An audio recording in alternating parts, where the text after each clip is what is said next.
is the day the Lord rested in the tomb. That's why on the seventh day God rested, not just in the creation of the world, but also later on.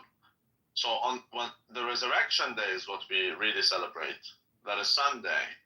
It's the purification. So when 7 is a holy number. On the seventh day you do the sacrifice, for example, of atonement. And then you do your purification the day after on the 8th day. So we celebrate the 8th day in the calendar. We don't have 7-day weeks, we have 8-day weeks. You're an 8-day nigga? Wow. Yeah, the 8th day is Sunday.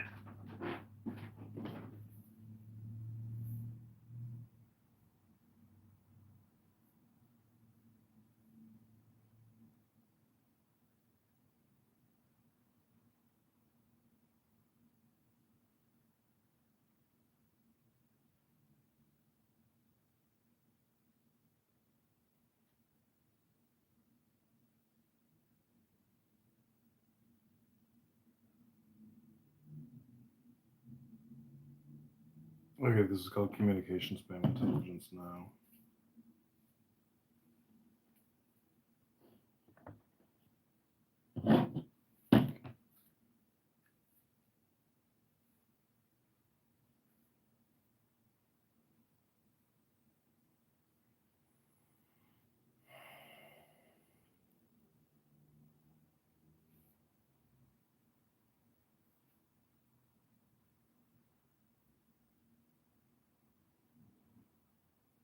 Dude.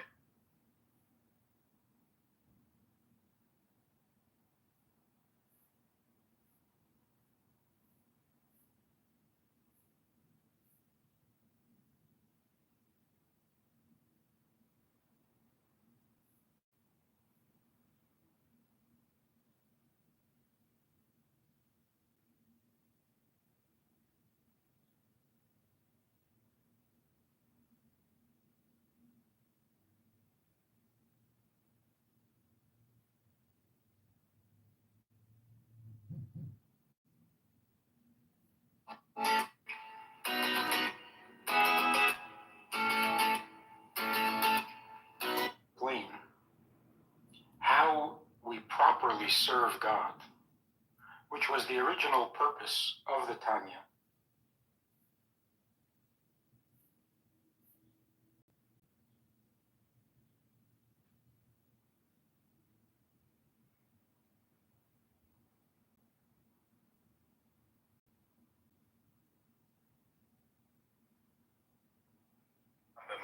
Let my body together with my soul soar ever closer.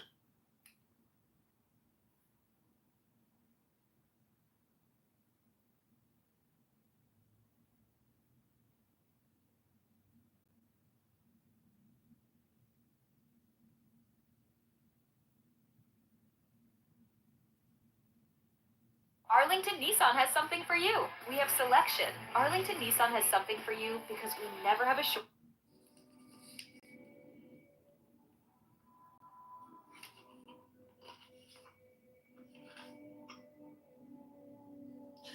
Eternal companion, help us pour out our hearts to you honestly and sincerely. With these prayers as our guide, help us feel close to you, dear God. Life makes warriors of us all. To emerge the victors, we must arm ourselves with the most potent of weapons. That weapon is prayer.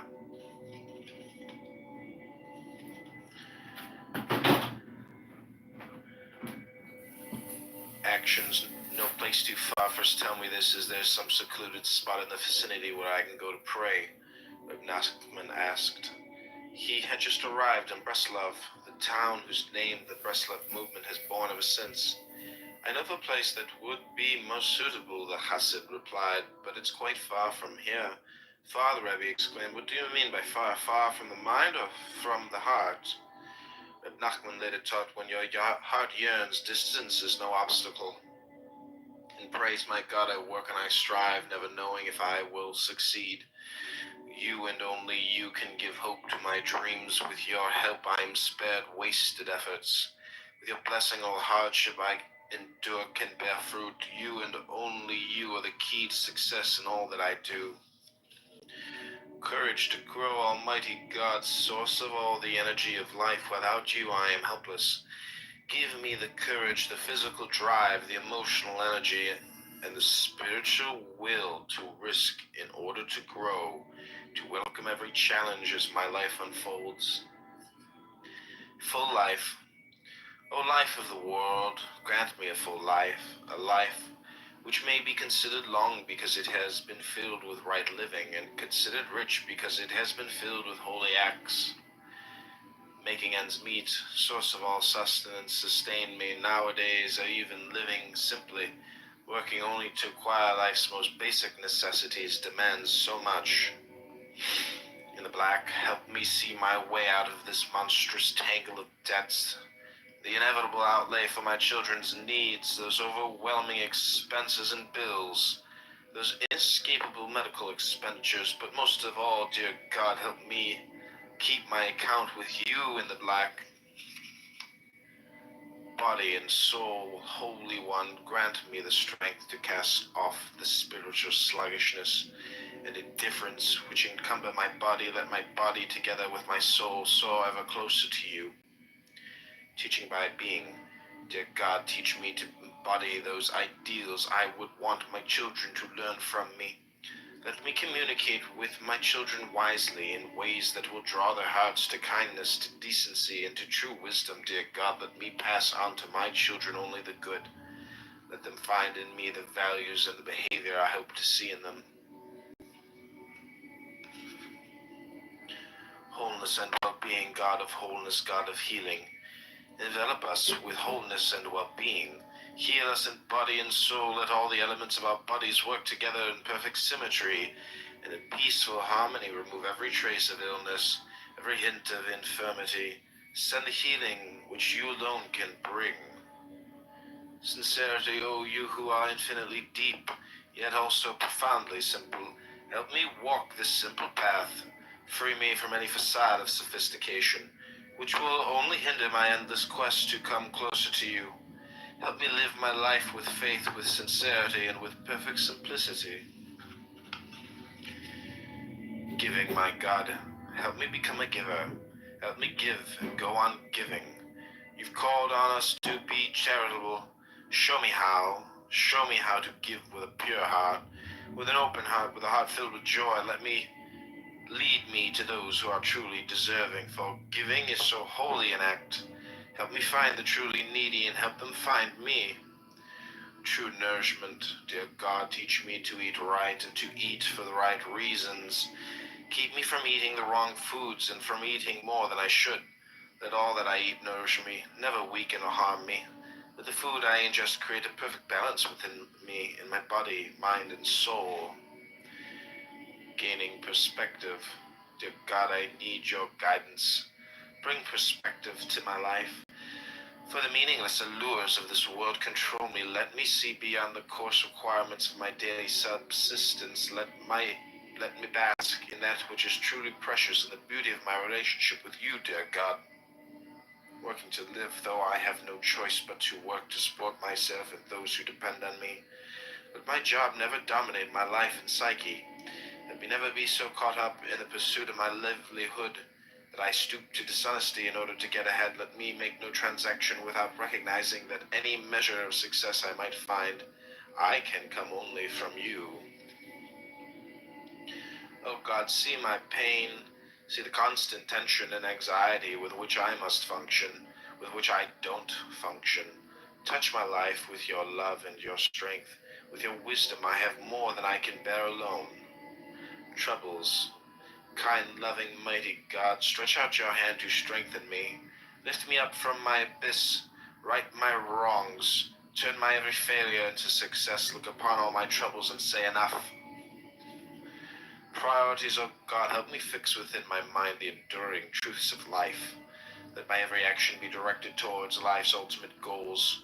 For how can I face you, my Creator, without having invested all my days in preparation for that moment when I will meet you? How can I face you, source of my life, so long as I remain naked and barren, mired in the fantasies that form the substance of life's illusions. Living to the fullest, dear God, as I age, as hours turn to days. Days to weeks and weeks to months and months to years. Let none of my time be wasted or lost. Let me use my life to the fullest to become the person I am meant to be. And thanks, dear God, all the good I can do in this world will never match all the good you've done for me. All my acts of kindness will never equal all the kindness you've shown me. Even all the gratitude I can muster will never suffice to express my appreciation and thanks to you, my God. Words, Reb Nachman's mantra. I want to pray, to tell God everything I'm going through, and to ask for help. Hasid explained to Reb Nachman. When I'm finally alone and try to pray, the words don't come.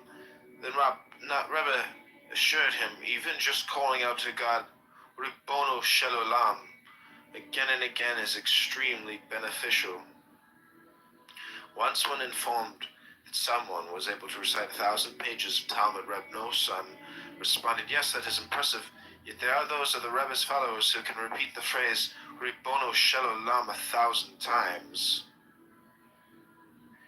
And praise, Master of the universe, you listen to the anguished cries and desperate walls of every one of your beloved children. You hear my incoherent cries. You comprehend my jumbled words. I try my best to reach you with my inadequate prayers. I call out to you, and you understand. Prayer, God of life, help me pray with all the force I can muster. If only I could invest all my energy into each word, even into every letter of my prayers, I know that it would give me renewed strength, renewed spirit. Prayer to the Almighty is my life, says the psalmist. Please help me pray. Crying out to God, oh, how I want to cry out to you, God of strength, to cry undistracted, and with a pure heart help me pray with all my strength to raise my voice in resounding supplication until my own prayers strike my mind like thunderclaps and refine the innermost recesses of my heart.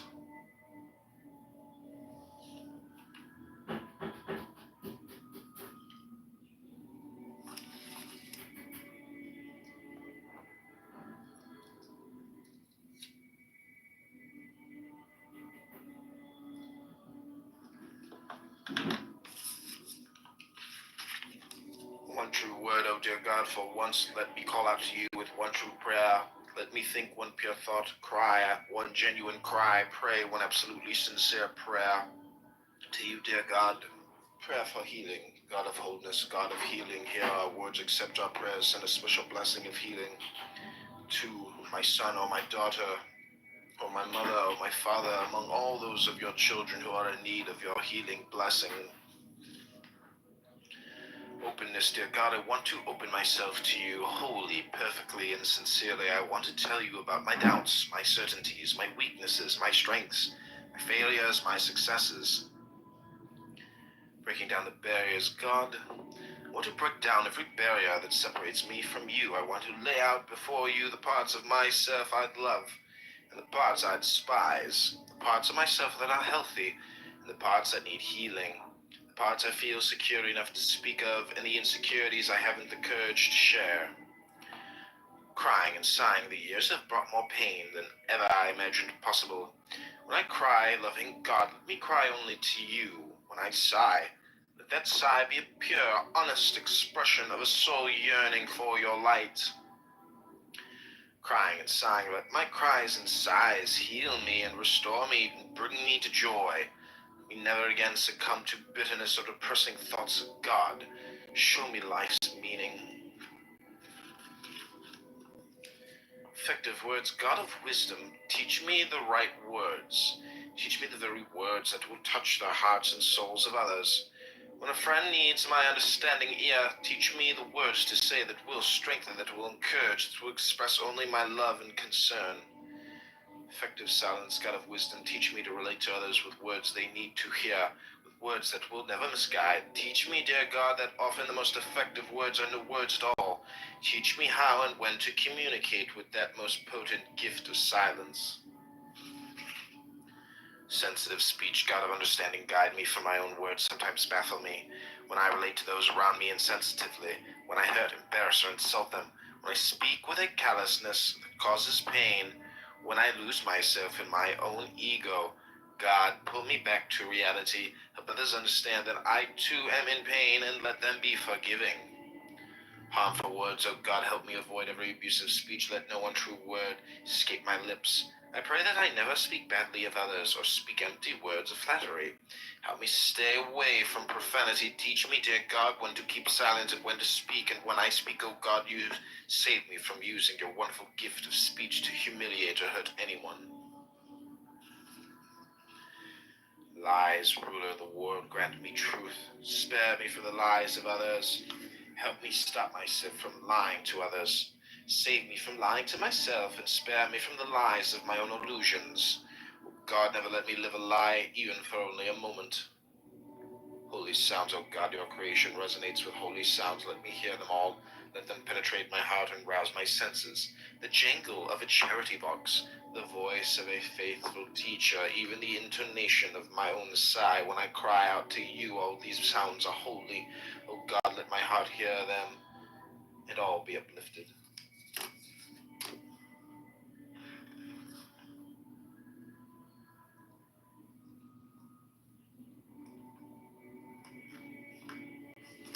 In thanks, God, ever my only support.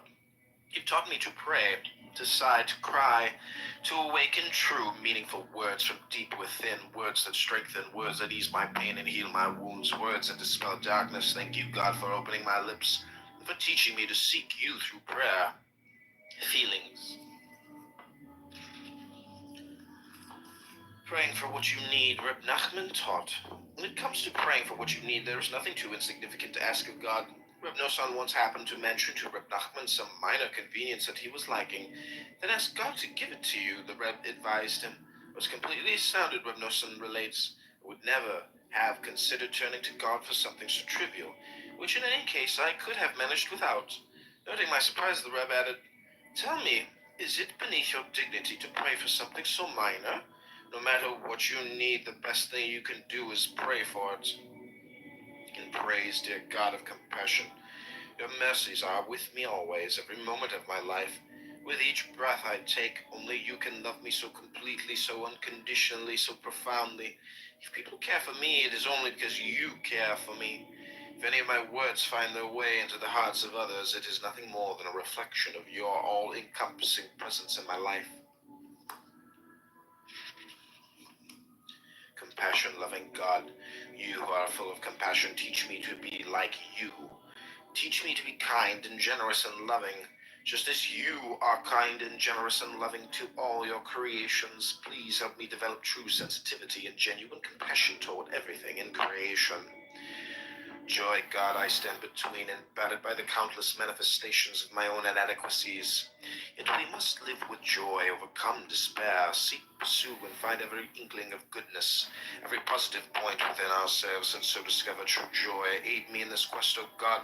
Help me find satisfaction and a deep, abiding pleasure in all that I have, in all that I do, in all that I am. Positive attitude. Merciful God, let me experience your mercy. Save me from pessimism, from bitterness, and from cynicism. Help me overcome my negative feelings. Help me avoid every form of arrogance, every hint of greed. Loving protection. Loving God, protect me with your love. Prevent others from viewing me with hostility. Never allow the negativity of others to influence my life or affect my destiny. Seeing the good, oh good, it is oh so simple to find the evil, the ugly, the bad. Help me learn to discount all that is negative in the other. Show me the goodness, the beauty, the kindness in everyone I meet. Power of love. Teach me to search for the fine qualities in others, to recognize their immeasurable worth. Teach me to cultivate a love for all your children. No one is without redeeming value. Let the good in me connect with the good in others until all the world is transformed through the compelling power of love. Soulmate, O loving God, so many in your world live without true love. So many cannot find their soulmate. Have mercy on them, O source of all love. Let every lonely and incomplete soul know the wholeness of being that comes when one finds one's true love. Living in love, God of mercy, God of love. It is sometimes difficult, so painfully difficult, to sustain a harmonious home life, to maintain a marriage based on true friendship and love. Let never a hint of argument, frustration, or suspicion cloud our relationship. We needed an extra measure of compassion to understand and care for one another with genuine sensitivity and with open acceptance. Let abundant peace fill our home. Peace, God, help me learn to cherish peace, to pursue peace, to promote peace. Save me from the need to be always right, which leads only to tension and strife. Oneness, God, help me forge a oneness between myself and others, between myself and my spouse, between myself and my children. Help me forge a oneness of the many selves within me. Help me become one with you.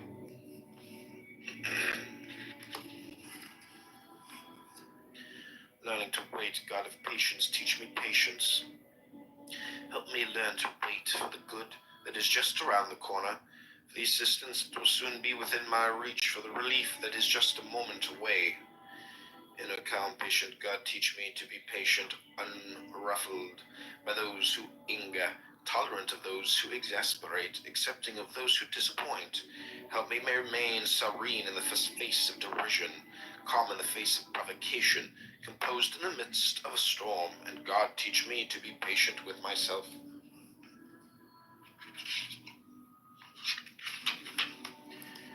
Forgiving God, you alone know how urgently I need to learn to forgive. Help me douse all the anger that burns within me. Free me of resentment against those who have wronged me. Help me abandon all the animosity, all the hostility that clogs my heart. Help me turn my anger into love and my enmity into compassion. God, I never want to become angry. Protect me from my own passions. Don't let me lose myself to small-mindedness, resentment of others. Guard me from turning my temper against anything or anyone, even and especially against myself. A peaceful disposition. Teach me, O God, to seek only peace. Save me from every form of argument, controversy, and quarrel. Liberate me from every type of misunderstanding and strife.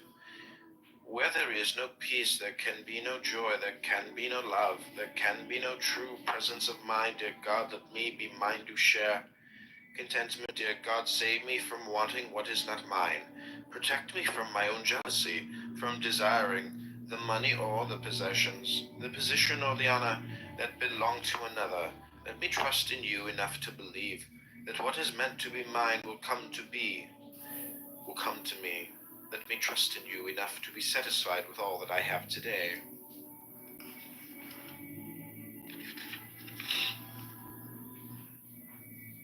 Self-esteem, dear God, let me feel close to you. Grant me satisfaction with my life. Let me rejoice in that closeness, and let me turn with that satisfaction into a sense of self-worth, not one based in arrogance or in feelings of self-importance, but humble as self-esteem rooted in holiness. Arrogance, dear God, free me of false pride. Free me of the arrogance that accompanies an inflated self-image. Spare me from haughtiness, from the overloaded ego which stems from an empty self. Let me learn to feel good about myself. Let me never feel the need to belittle anyone in order to find value and worth, in order to feel valued and worthy. A haven of joy. Teach me the meaning of joy, dear God. Strong, deep, genuine, and pure joy. Don't let me succumb to feelings of sadness, loneliness, and depression. Teach me to turn to you with my every problem, frustration, anxiety, and pain. Accept my broken heart. Heal me and shelter me in a haven of joy. Clapping and dancing, dear God, stir my heart with a spirit of joy. Imbue my arms and my legs with that spirit. For my arms are encumbered, and my legs have become heavy with my wrongdoings. Fill me, my God, with the cleansing spirit of holy joy. Enliven all my limbs. Help me raise my hands and clap. Help me lift my feet and dance, dance, dance. Overcoming loss, dear God, suddenly I'm alone, I'm in pain as I search for some source of comfort. The world so full, so bustling, seems so empty now. It's cold and it's frightening. In this hollow that is me, in this hollow that once brimmed with confidence and joy, God pulled me back to the world of the living, back to a life of action and human relationships. And thanks, loving, caring God, all that happens in fulfillment in my life come only from you. Knowing how absolute in my dependence on you, I find peace of mind. Your presence suffuses my life, caressing me with hope, joy, and love. I've tasted your love, I've known your compassion, experienced your patience, and I am filled with gratefulness. Thoughts. An entirely new world. It is impossible to describe how wonderful it was in those early years, Reb Nachman said to the Hasid.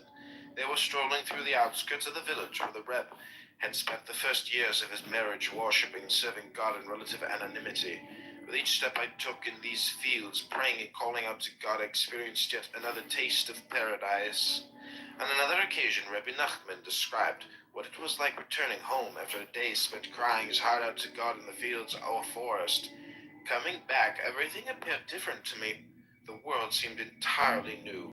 In praise, O God, I only begin to realize how very much you've done for me.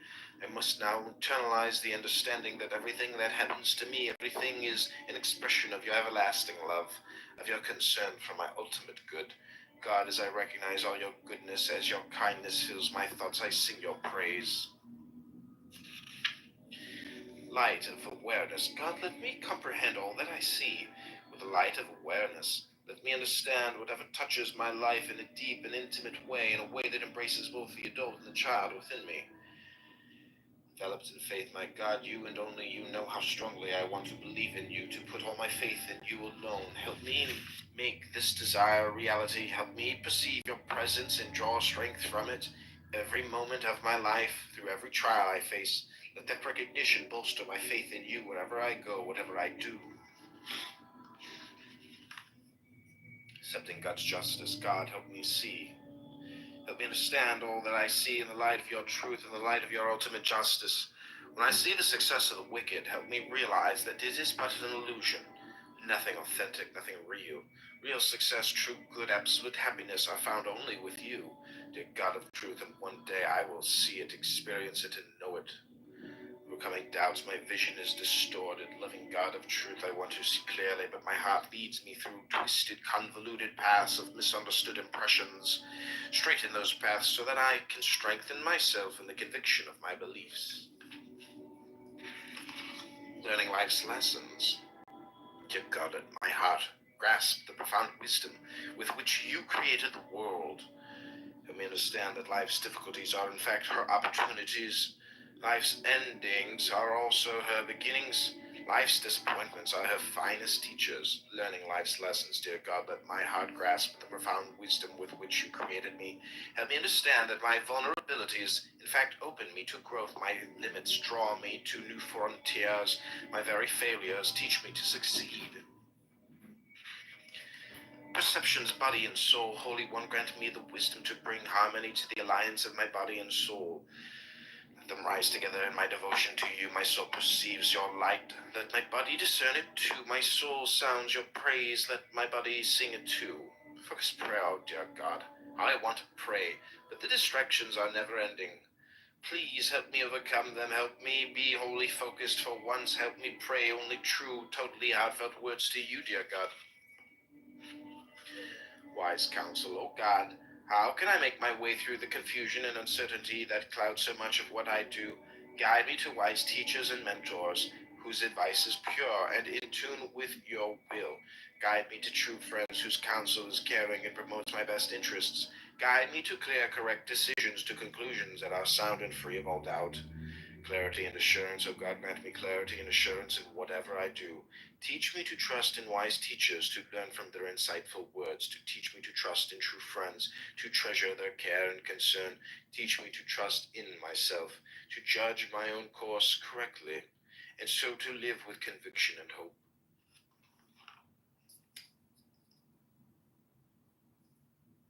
Stop everything everything you're doing right now, if you've been injured in a recent car accident, what I'm about to show you is going to save you tens of thousands of dollars. Over 13,000 people have already used this calculator to get maximum settlements. And here is what insurance companies do not want you to know after your car accident. There's now a way to know your case's true value without ever talking to anyone. Check this out. This free AI tool instantly analyzes your car accident. It compares to thousands of similar cases, and it tells you exactly what you should be getting. And you could be getting something substantial like this check here for $50,000. After it analyzes your accident, it compares it to thousands of other similar car accidents, and it tells you exactly what you should get. Not what the insurance company wants to give you, but what you actually deserve. So click the link below now and answer 4 simple questions. It only takes 30 seconds of your time, and you'll know exactly what your case could be worth, okay? See how much you can get in 30 seconds or less.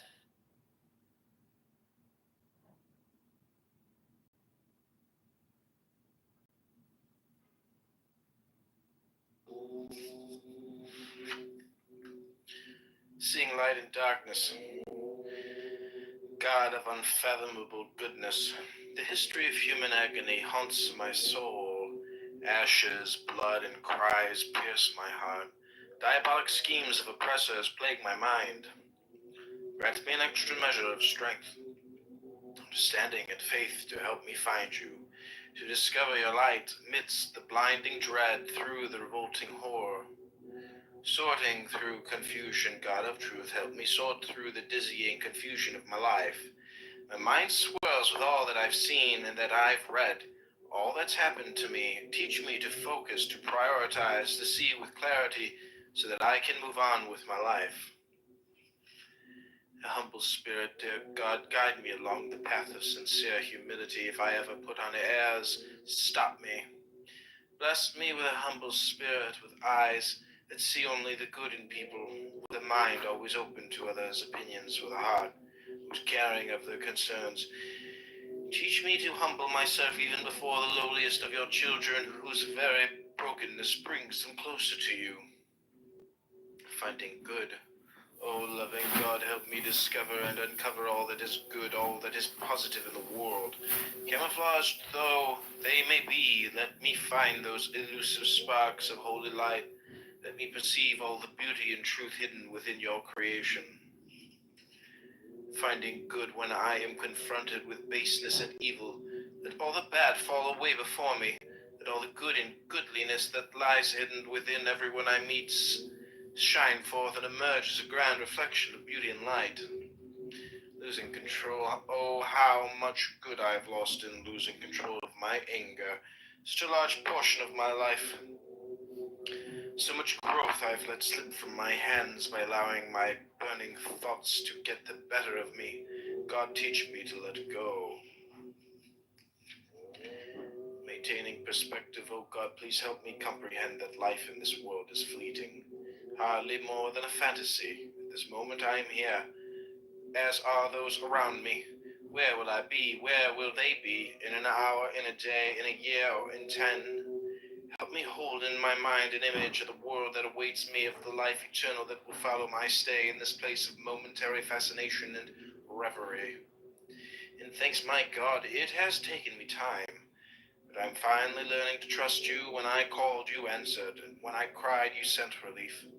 When I was in need, you came through. You are there for me in every instance. I need only look, think, and understand, and I can always find you. There you are, always ready to help. Thank you, God, for waiting for me.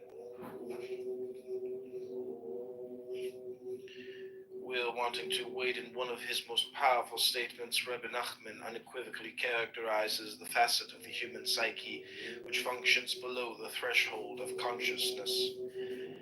The young man was bemoaning the difficulties he was encountering in his attempts to come closer to God. But I really want to be a good Jew, he insisted to Rebbe Nachman. But, said the Rebbe, do you really want to want? And praise God, you've given me the physical, emotional, and spiritual will to overcome so many obstacles that have risen before me. How many times have I faced what I perceived to be impossible, hopeless situations, and withstood them, and discovered creative solutions through which to surmount and master them. You strengthened me again and again. I know that you will never fail me. In God's will, merciful God, I know how very much you care for me. You've made me in accordance with your will. Why then don't I always want to be that which you've made me? Why do I so often fall short of all that you want me to be? In God's will, God, I want to be so many things, to do so much, to achieve so endlessly, but can anyone be everything? Do everything, have everything? You alone understand the fragile balance of my soul. You've invested in me the potential to make of that balance a perfect creation. Now help me fashion myself into just such a creation, in accordance with your will. Overcoming negative traits, oh God, help me perfect every element of my humaneness. Help me overcome all my negative traits, all my evil motivations. Teach me to turn bad into good. Building good traits. Traits help me grow. Teach me to strive for a soul that is pure and flawless. Let my every characteristic be impervious to evil. Surely then I can hope that I, in my very humaneness, might merge with the holiness of your existence. Perfection of the soul. God, perfect soul, you created me destined for perfection. How far have I wandered from that destiny? How much of my purity have I squandered through careless, thoughtless, self-centered behavior wanting in morality and holiness? The soul's recovery. There must be a way I can regain decency and virtue. There must be a way I can recapture the purity and perfection of my soul. God, lead me there. Don't turn me away. Open your hands and welcome me back. The gift of free will, God of wonders, you've given me the most wonderful of all gifts, the gift of free will. May my will never deviate from your holy will. Guide me always so that all the choices I make are good ones, choices that are in harmony with your will as long as I live. A world of responsibility, architect of the world, author of her story, grant me the courage to participate in the world's design, to join in the unfolding of her story. How I want to share in the responsibility of this world, to pray for her welfare, to care for her needs, to safeguard her treasures, to work for her rectification. Self-renewal, dear God, teach me to begin anew, to renew myself along with all the creation, just as you renew the entire world each day. Show me how I can break free of the constraints of my habits, the restraints of my insecurities, the shackles of my unwarranted fears. Fresh start, teach me, dear God, to make a fresh start, to break yesterday's patterns, to stop telling myself I can't where I can, I'm not when I am, I'm stuck when I'm eminently free. The way home, center of all existence, help me find the way to that sacred sanctuary within myself, to that precious center of my existence. Help me discover my place in the world, that space where I truly belong, that space which belongs unconditionally to me. Dear God, I've wandered for so very long. Help me find my way home. Healing my life, dear God, what a mess I've made of my life, a hopeless mess. How will I ever right all that I've wronged, restore all that I've ruined, fix all that I've destroyed? Only you can help me, dear God. If you don't help me, what hope is there? Help me and heal my life. Reaching for wholeness, compassionate God, healer of my body, healer of my soul, heal me, strengthen my ailing body, soothe my aching heart, mend my shattered existence, make me whole. Rejuvenation, master of the world, you know the bitterness of my anguished heart, of my painful wounds, of my afflicted soul. It is more than I can bear, I beg you. Soften and sweeten the bitterness. Give me strength and courage, for my remedy too must certainly be bitter. My rejuvenation will not come easily. Healer of all, heal me. Measure of eternity, eternal God, grant me a measure of eternity. Lend me some permanence to this temporal life of mine. Grant health, happiness, and long life to my children and to their children, and as long as they live, some part of myself will survive, something of me will live on in this world. Give me life, dear God, and life to those who come after me. Children, loving God, what is more precious than our children? Is there any treasure that can be more beloved, more pure than those cherished souls we have brought into the world? Help me guide them well, dear God, and help them accept my guidance. Help them lead their life with faith, wisdom, and truth. Letting go, dear God, help me grow old with dignity and wisdom. As the twilight years cast their shadow upon me.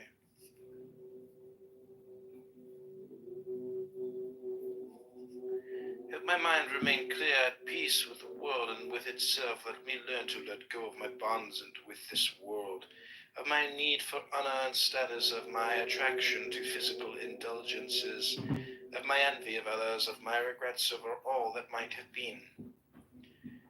Ageless aging, teach me, God, to live out my days focused on all that is meaningful in life, as unaccountable aches and pains multiply, as memory and retention fade. Teach me to relate to my physical existence with an ever-expanding recognition of its transient nature. Teach me to relate to my soul with an ever-expanding awareness of her eternal nature and ageless worth. Approaching God, my soul thirsts for you. Oh God, will I ever deserve to feel you beside me?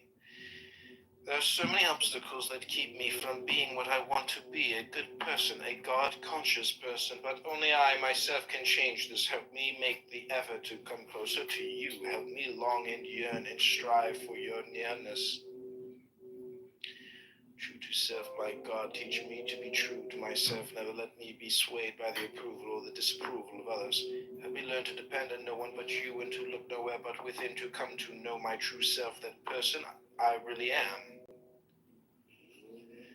In tune with God, oh dear God, be with me and help me strive to come close, to be fully committed to you. Let every part of me, physical, emotional, and spiritual, join in focused determination to fulfill your will. May my thoughts, my emotions, my words, and all my actions be wholly in tune with you. And thanks, oh God, I can never thank you enough for leading me toward the path to wholeness and life. You've shown me how to make my desires akin to your will.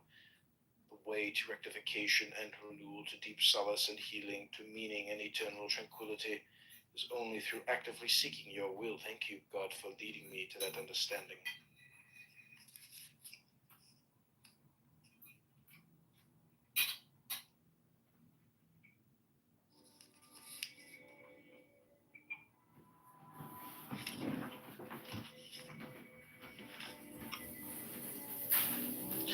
Eternal companion, help us pour out our hearts to you honestly and sincerely.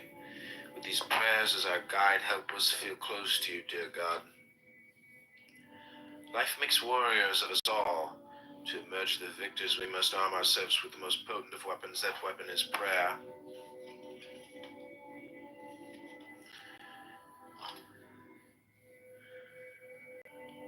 Actions, no place too far. First tell me this, is there some secluded spot in the vicinity where I can go to pray? Congressman asked. He had just arrived in Breslov, the town whose name the Breslov movement has borne ever since. I know of a place that would be most suitable, the Hasid replied, but it's quite far from here. Far, the Rebbe exclaimed. What do you mean by far? Far from the mind or from the heart? Reb Nachman later taught, when your heart yearns, distance is no obstacle. In praise, my God, I work and I strive, never knowing if I will succeed. You and only you can give hope to my dreams. With your help, I am spared wasted efforts. With your blessing, all hardship I endure can bear fruit. You and only you are the key to success in all that I do. Courage to grow, Almighty God, source of all the energy of life. Without you, I am helpless. Give me the courage, the physical drive, the emotional energy, and the spiritual will to risk in order to grow, to welcome every challenge as my life unfolds. Full life. O life of the world, grant me a full life, a life which may be considered long because it has been filled with right living, and considered rich because it has been filled with holy acts.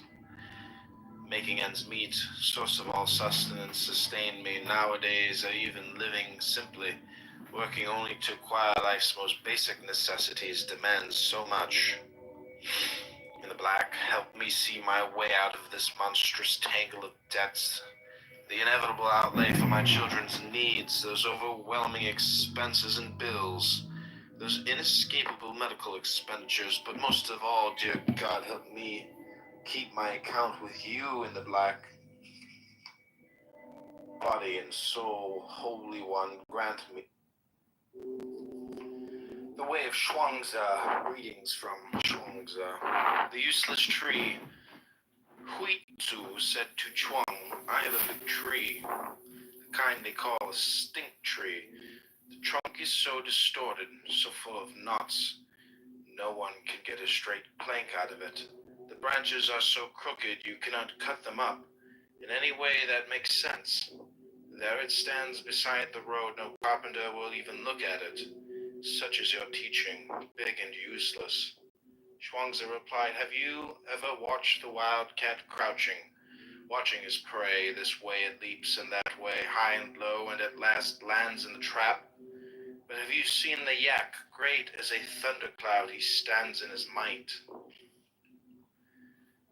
Big? Sure, he can't catch mice. So for your big tree no use?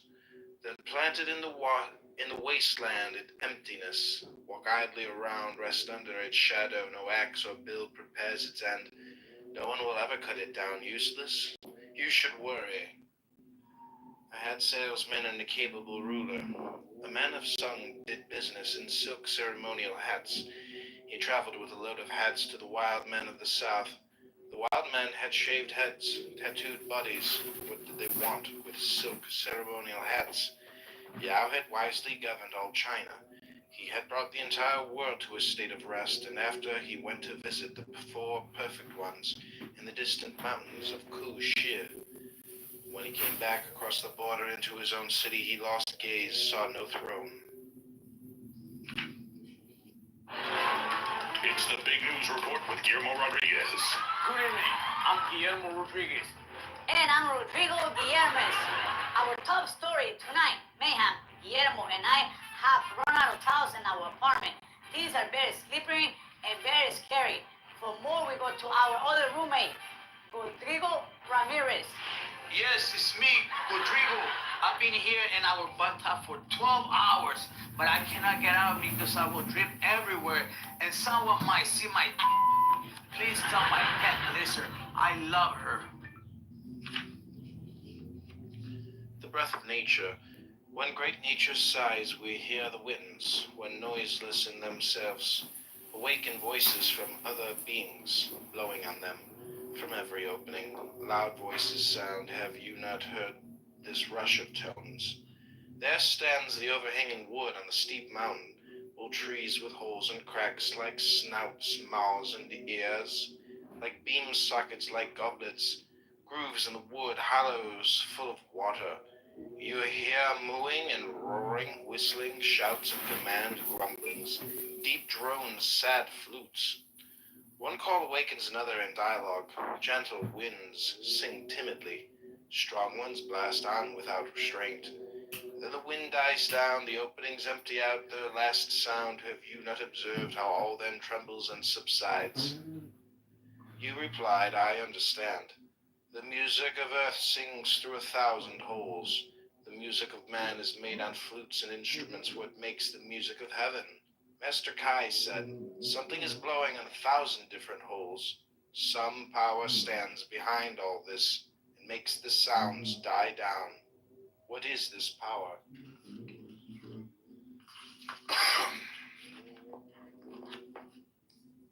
Great knowledge sees all in one. Small knowledge breaks down into the many. When the body sleeps, the soul is enfolded in one. When the body wakes, the openings begin to function. They resound with every encounter, with all the very business of life, the strivings of the heart. Men are blocked, perplexed, lost in doubt. Little fears eat away the peace of heart. Great fears swallow them whole. Arrows shot at a target, hit and miss, right and wrong. That is what men call judgment, decision. Their pronouncements are as final as treaties between emperors. Oh, they make their point, yet their arguments fall faster and feebler than dead leaves in autumn and winter. The talks flows out like piss, never to be recovered. They stand at last blocked, bound, and gagged, jerked up like old drain pipes. The mind fails, it shall not see light again. Pleasure and rage, sadness and joy, hopes and regrets, change and stability, weakness and decision, impatience and sloth, all are sounds from the same flute, all mushrooms from the same wet mold. Day and night follow one another and come upon us without our seeing how they sprout. Enough, enough. Early and late we meet the that, from which these all grow. If there were no that, there would be no this. If there were no this, there would be nothing for all these winds to play on. So far can we go, but how shall we understand what brings it about? One may well suppose the true governor to be behind it all. That such a power works I can believe. I cannot see his form. He acts but has no form. Tao is obscured. When men understand only one of a pair of opposites, or concentrate only on a partial aspect of being, then clear expression also becomes muddled by mere wordplay, affirming this one aspect and denying all the rest. Hence the wrangling of Confucians and Maoists. Each denies what the other affirms, and affirms what the other denies. What use is this struggle to set up no against yes and yes against no? Better to abandon this hopeless effort and seek true light. There is nothing that cannot be seen from the standpoint of the not I, and there is nothing which cannot be seen from the standpoint of the I. If I begin by looking at anything from the viewpoint of the not I, then I do not really see it, since it is not I that sees it. If I begin from where I am and see it as I see it, then it may be also become possible for me to see it as another sees it. Hence the theory of reversal, that opposites produce each other, depend on each other, and complement each other. However this may be, life is followed by death, death is followed by life. The possible becomes impossible, the impossible becomes possible. Right turns into wrong, and wrong into right. The flow of life alters circumstances, and thus things themselves are altered in their turn. But disputants continue to affirm and deny the same things they have always affirmed and denied, ignoring the new aspects of reality presented by the change in conditions. The wise man, therefore, instead of trying to prove this or that point by logical disputation, sees all things in the light of direct intuition. He is not imprisoned by the limitations of the I, for the viewpoint of direct intuition is that of both I and not I. Hence he sees that on both sides of every argument there is both right and wrong. He also sees that in the end they are reducible to the same thing once they are related to the pivot of Tao. When the wise man grasps this pivot, he is in the center of the circle, and there he stands while yes and no pursue each other around the circumference. The pivot of Tao passes through the center where all affirmations and denials converge. He who grasps the pivot is at the still point from which all movements and oppositions can be seen in the right relationship. Hence he sees the limitless possibilities of both yes and no, abandoning all thoughts of imposing a limit or taking sides. He rests in direct intuition. Therefore I said, better to abandon disputation and seek the true light. 3 in the morning, when we wear out our minds stubbornly, clinging to one partial view of things, refusing to see a deeper agreement between this and its complementary opposite, we have what is called 3 in the morning. What is this 3 in the morning? A monkey trainer went to his monkeys and told them, as regards your chestnuts, you are going to have 3 measures in the morning and 4 in the afternoon. At this they all became angry, so he said, all right, in that case I will give you 4 in the morning, 3 in the afternoon. This time they were satisfied. The 2 arrangements were the same in that the number of chestnuts did not change, but in one case the animals were displeased and in the other they were satisfied. The keeper had been willing to change his personal arrangement in order to meet objective conditions. He lost nothing by it. The truly wise man, considering both sides of the question without partiality, sets them both in the light of Tao. This is called following 2 courses at once. Cutting up an ox. Prince Wen, who is cook, was cutting up an ox. Out one day hand, down went a shoulder. He planted a foot, he pressed with a knee. The ox fell apart with a whisper. The bright cleaver murmured like a gentle wind. Rhythm, timing, like a sacred dance, like the mulberry grove, like ancient harmonies.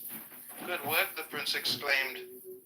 Your method is faultless. Method, said the cook, laying aside his cleaver. What I follow is Tao beyond all methods. When I first began to cut up oxen, I would see before me the whole ox, all in one mass. After 3 years, I no longer saw this mass. I saw the distinctions. But now I see nothing with my eye. My whole being apprehends. My senses are idle, the spirit, free to work without a plan, following its own instinct, guided by natural line.